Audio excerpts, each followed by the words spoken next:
गंगा जी के तट पर यदि पितरों के लिए गीता पाठ हो तो भैया लिखा हुआ है कि गीता का 7वां अध्याय जो विशेष यदि हमारे पितृ किसी सर्प योनि में है या किसी ऐसी योनि में जहां तड़प रहे हैं तो गीता का 7वां अध्याय उन्हें यदि श्रवण करा दिया जाए तो वो उस योनि से मुक्त होकर सीधे भगवत धाम चले जाते। ये प्रमाण है।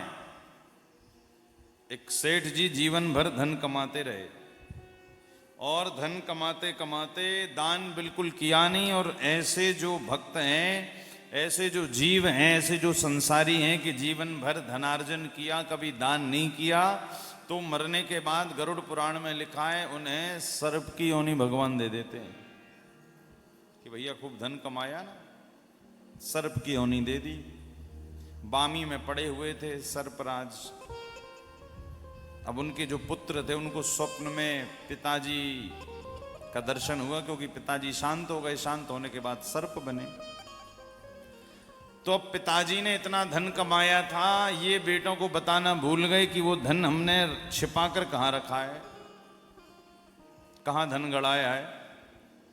तो अब बिना बताए ही पिताजी भगवान को प्यारे हो गए। ना तो कोई परमार्थ कर पाए, ना कभी साधुओं की संतों की सेवा कर पाए, ना गौ सेवा कर पाए, ना रोगियों की, बस कमाया और चले गए। अब जब चले गए तो सर्प योनि में अपने पुत्र को स्वप्न दिया कि मैं तुम्हारा पिता तुम्हारे स्वप्न में आदेश दे रहा हूं कि मैं इस जगह पर इस बामी में पड़ा हुआ हूं, इस बामी का आप दोहन करवाइए, इसको खुदवाइए, यहां से मुझे मुक्त कराइए। जाकर के वो बामी में खोदा गया, सर्प बाहर आ गया।